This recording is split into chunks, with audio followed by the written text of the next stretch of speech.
Well, it's good to see you all again today, and we had a beautiful day, and I think it might be the beginning of spring. I don't know. Yeah, birds were certainly sounding like it this morning. Yeah. I noticed a few indications. Yeah. Well, today our talk is the golden thread of oneness.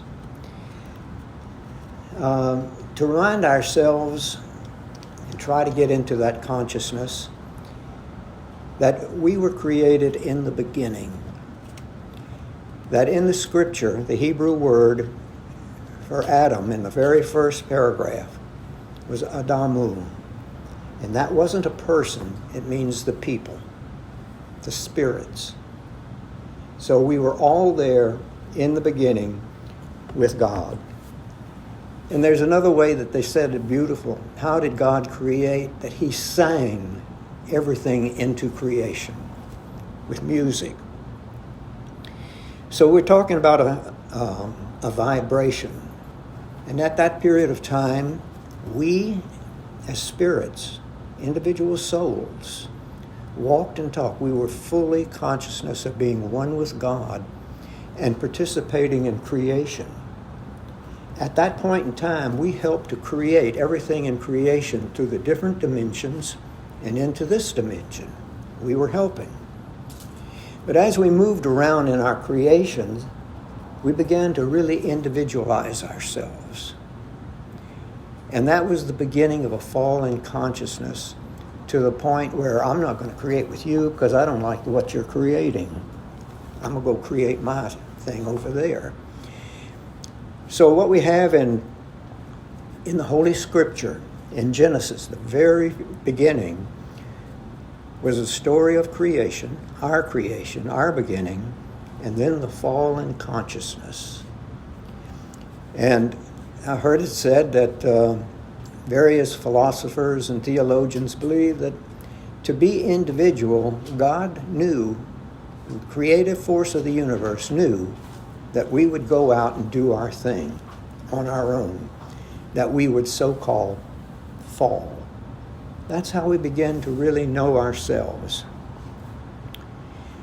And so in the beginning of the Bible, there's a series of stories, and we'll talk about a couple of them later on. We begin to see that descent in consciousness. We talk about the ancients of old that used to live 800, 900, 1,000 years. These were high vibration souls manifesting in a world. In that beginning, we weren't completely solid like we are now. We were very much higher. And in Egypt, there are hieroglyphics that tell us that in the golden age of Egypt, preceding the pharaohs that we know about, that the bodies of the people were much finer, much higher vibration. It's written into the hieroglyphics in Egypt. So this was a beginning of part of the fall in consciousness. And as we began to be more self-centered, we began to materialize this body. There is 3 or 4 or 5 authors from old that speak of Atlantis. And actually, there are, in Turkey, they have found objects like vases and things that were gifts that actually say from the king of Atlantis to the king of such and such a place. And the Atlanteans were a much finer body, but they, over a period of 100,000 years, they begin to divide into 2 forces. And one of those forces was called the Law of One, the sons, the children of the Law of One, and the children of Belial. We've heard of Belial. So anyway, there is a longing in the human heart to satisfy completion and fulfillment. We don't completely feel that we are one. So we kind of seek that oneness, first of all in marriage and companionship. Then we have family and clans where we came together seeking that unity, tribes, countries, so on. So we tried it with force, to bring in the idea of oneness, togetherness, of unity. So we had the great empires. Here in the West, we're familiar. Greece, Alexander the Great, Egypt, Ramses the Great. So all of these were attempts to bring people together into a harmonious relationship. Alexander probably had the most selfish in the degree that, yes, he conquered everything from Egypt and the Eastern Mediterranean all the way to India. But he had a Greek ideal of unity, that the people were still equal. And he brought them all together. There was a sense that to this day throughout the East, there is still this idea of unity that was created by Alexander the Great. Then, of course, we had this sense of unity, like in the United States of America. We don't really, probably now, fully realize that each one of the states were demanding to be independent countries. And they had to have a lot of conferences and whatnot coming together to form a constitution that brought us together with a sense of unity. And even after we'd won the Civil War, there were not the Civil War, but the Revolutionary War, we had individual battles of people who wanted to keep their state separate from the rest of the states. That was the U.S. of America. We came together. Later on, as we got along, various alliances and whatnot, this sense, this drive for unity, for oneness, created the League of Nations. Then we had the United Nations with the same ideal. Well, things weren't working out completely with the United Nations as long as there was Eastern over here and the Soviet Union and the West over here. But Europe wanted to come together, and they still had this idea of unity, and there's the European unity. So the European Union. Here in the West, we had the Organization of American States. It was the idea that from the North Pole to the South Pole, the Western Hemisphere would begin to cooperate in a unified way. We never had very much success in these attempts. But what is this drive? What is this drive that we've had all these ages through the years of coming together? Because deep in our unconscious mind, we have that sense of unity that we had in the beginning, not only with that which we call the creative force, but with each other. We knew ourselves to be individual, but in those early days of creation, eons, whatever it took, we did not have that sense of individuality because we were more of one mind. So what we had in those days, in the very beginning of creation, was the unconditional, all-encompassing love, which is the characteristic of the creative force or God. And that's what we're seeking, is to get back into that state of consciousness and experience where we have that love. So the basis of all religions throughout the world, saying it one way or another, is the Lord thy God is one. The idea of this oneness. So the truth, there are many paths, but there is only one unity, and there are many paths to that unity. Jesus taught us, and I'll quote, "I am in my Father, and you in me, and I in you." The Vedas say that which I is he, that which he is I. And the Gita say they are in me and I in them. So you see, throughout that world was this sense of unity and being part of one another. And truthful, we cannot be separate. We only think we're separate. We can't be separate or we wouldn't exist. So all of the great teachers throughout history have taught us the same thing basically in different ways and in different words. But what it is wake up. In other words, if you remember that chart I gave you of the energy coming down to a point, and that point is our consciousness.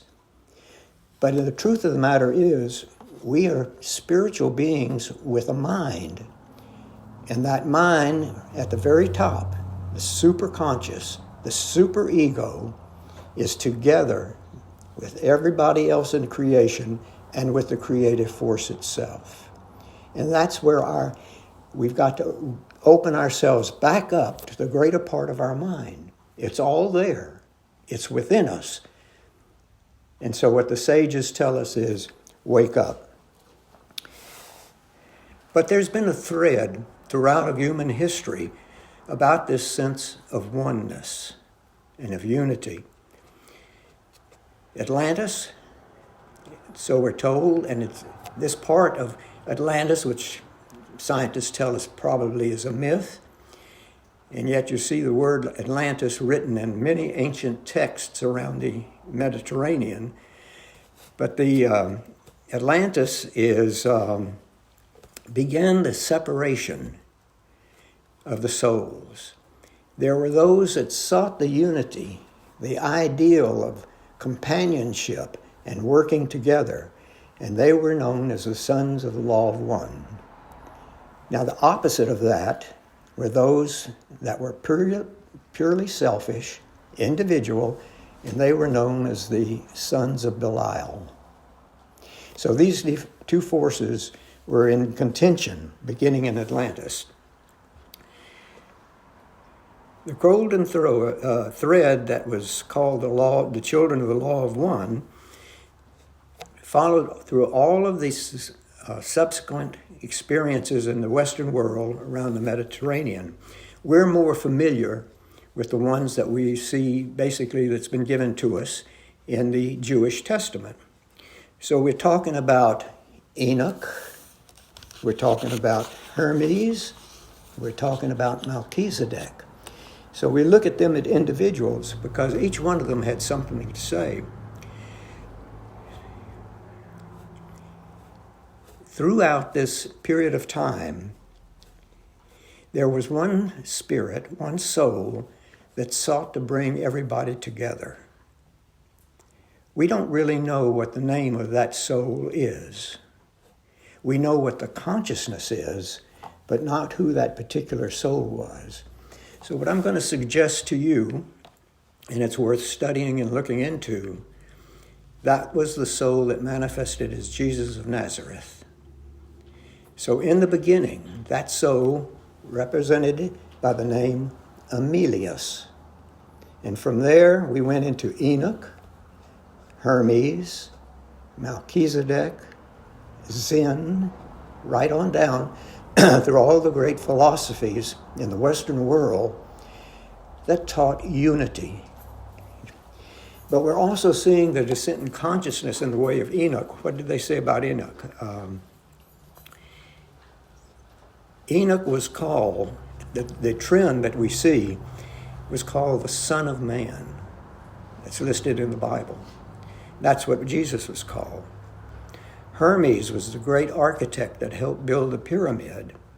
He was called Hermes Trismegistus, Hermes thrice great. He was such an impressive figure in that particular time.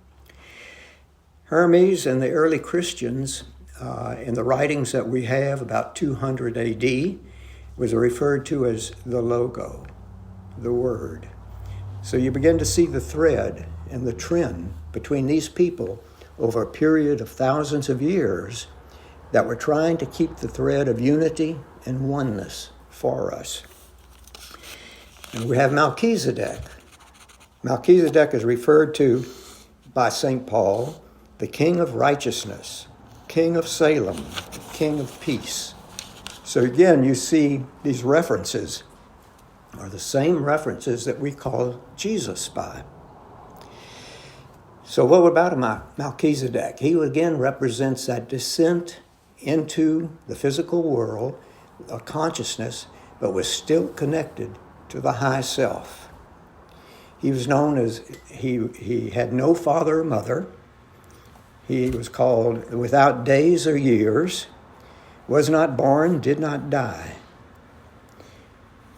So here we have an example of some soul that materialized in the world, met with Abraham, and was talking about unity and oneness. That was the soul, was the Jesus. Jesus also, if you look at the scripture and the descriptions, was known as Asaph to King David. Asaph was the choir master and wrote most of the psalms that we have. That soul manifested as Joseph, son of Jacob, who led the children out of Egypt. If you read the details about him, we come back to the same conclusion, that thread of unity and oneness, but also being a leader. Joshua, this is what's most interesting, because there's another story than what we've been grown up with, or what was interpreted to us. Joshua was the scribe to Moses, and there is the theory that Joshua was the one that channeled the 10 Commandments to Moses. Now, you haven't heard that probably, but it's in the philosophy and theology. That's what theologians discuss, because the figure is pretty prominent. Here's the soul again manifesting in Persia as Zen. He gave us Zoroastrianism. It was a monolithic religion. The Persians were not pagan. So later on it became Jeshua again, who helped lead the Jews out of Babylon back to Israel. And throughout that, there was this theme of oneness, of unity that was being taught. We humans are on a road to a great discovery. We're coming to a place in our history where there's going to be a division. And we see that division. But what they talk about that we're familiar with is 1,000 years of peace, where the sons of Belial, the children of divisiveness, the son of extreme individualism, are going to be held out of the earth. And the children that we call the sons of the law of one will be able to be in the earth for 1,000 years, studying with the master soul of unity and that thread of unity throughout all of history. At the end of the 1,000 years, then the gates will be open. The other souls will be allowed back into the earth, but there will be a huge population in the earth that's going to work with them about unity. And unity doesn't mean doing away with our individuality. It's learning to be what we are and yet how to cooperate, because creation is ongoing. We've got to look at all the depths of the universe, the suns, the stars, and the planets. We each were called upon to be a Christ to a world and its people. And that's what we're practicing now. That is the idea of the unity, to bring this entire universe, all the souls, back together again, cooperating. So, Jesus taught, how do we do that? How do we get into the consciousness of unity? First of all, to get into our own higher mind that we've actually suppressed by our indulgence in materiality. How do we get back into that fullness of who we are? Because it's all there. We call it the unconscious. And every once in a while, when we touch that greater part of our mind, in the comic strip I mentioned before, how do they show that? They show that the little character with a light bulb going on, into the light, back into the light. That's where the idea comes from. What would it be like to live in that light all the time in the world and see all of creation in that light?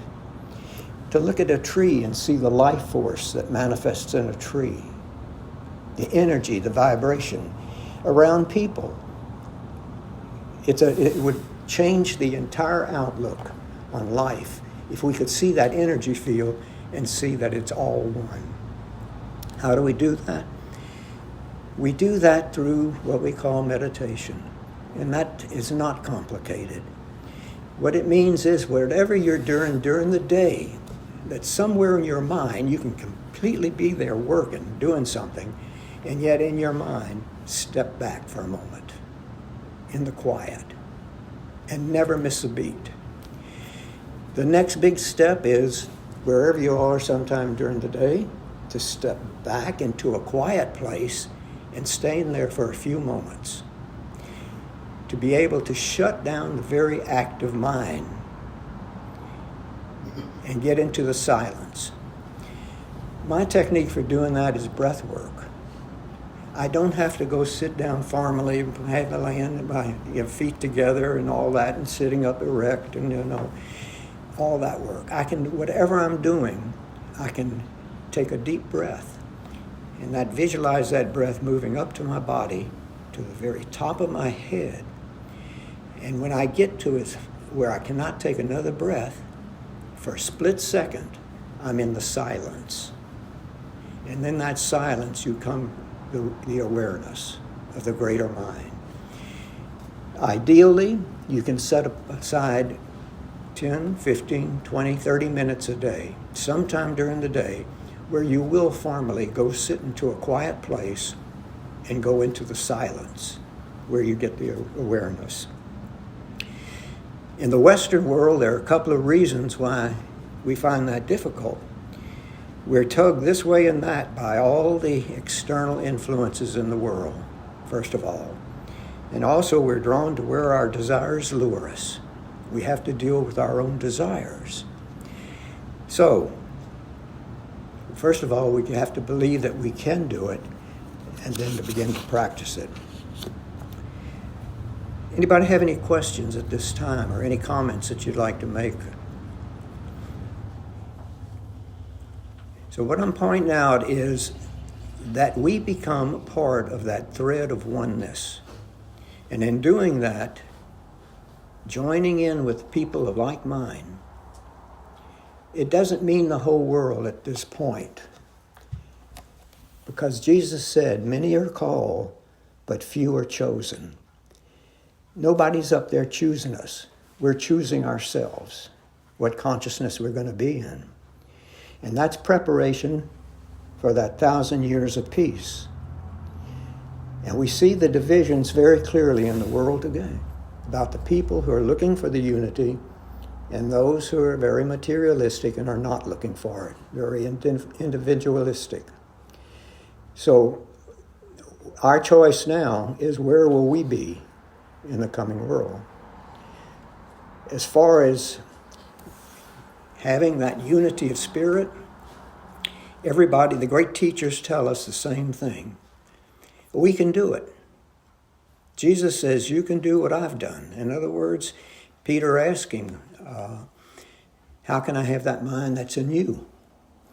If Peter had the mind that was in Jesus, he would be known as Peter the Christ, right? And Jesus told him he could.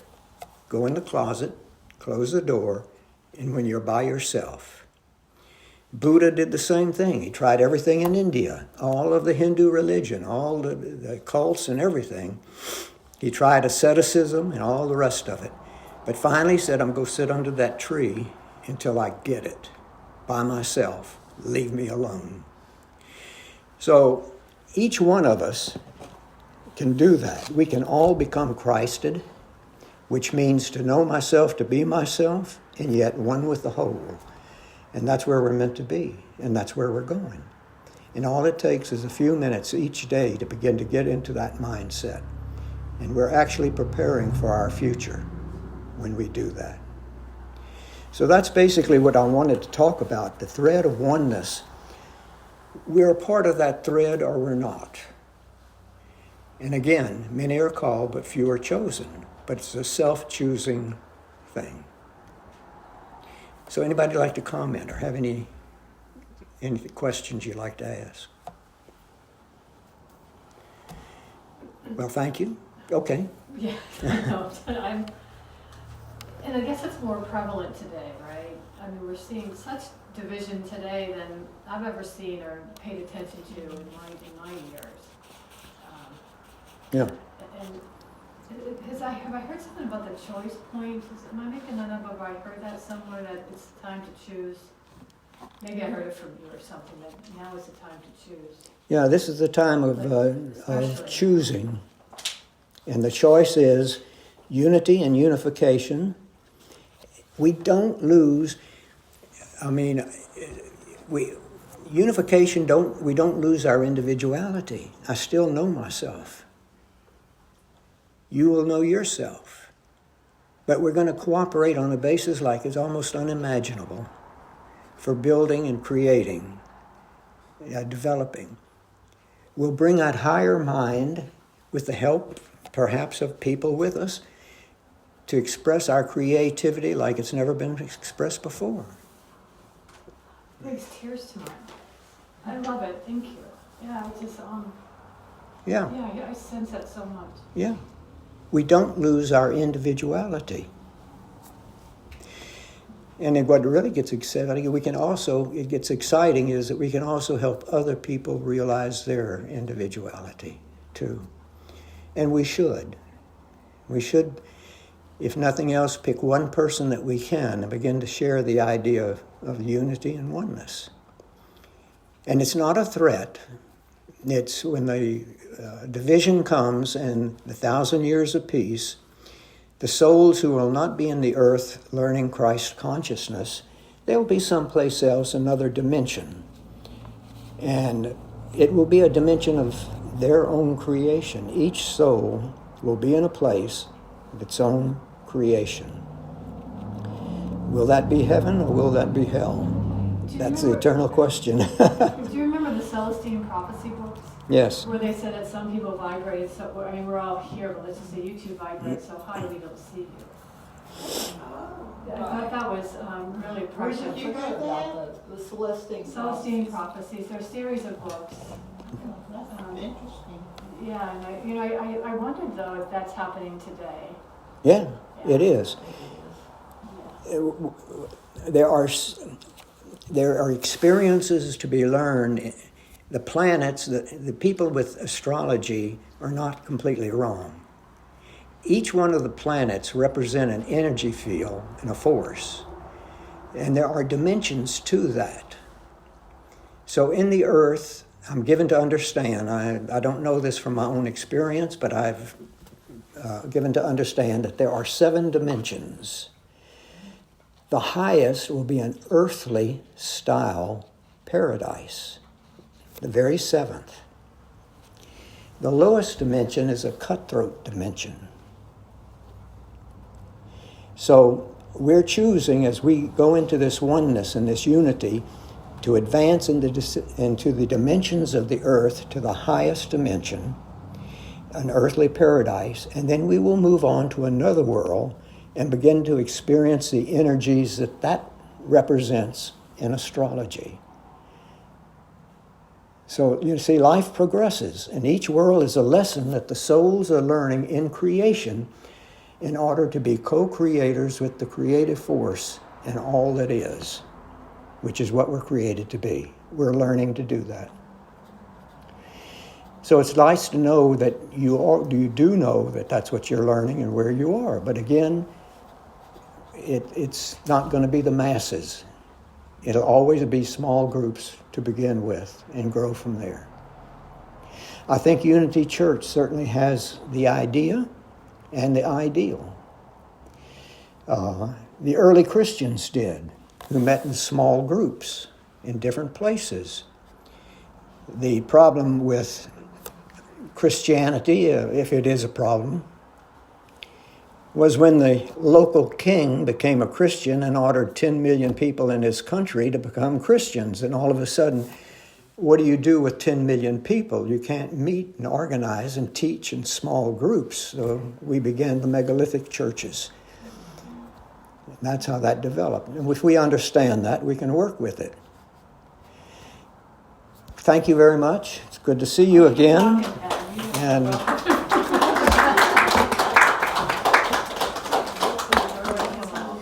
we'll see you again in March, where we will have a workshop on the Saturday before the first Sunday on reincarnation. March. March. Here. Yeah.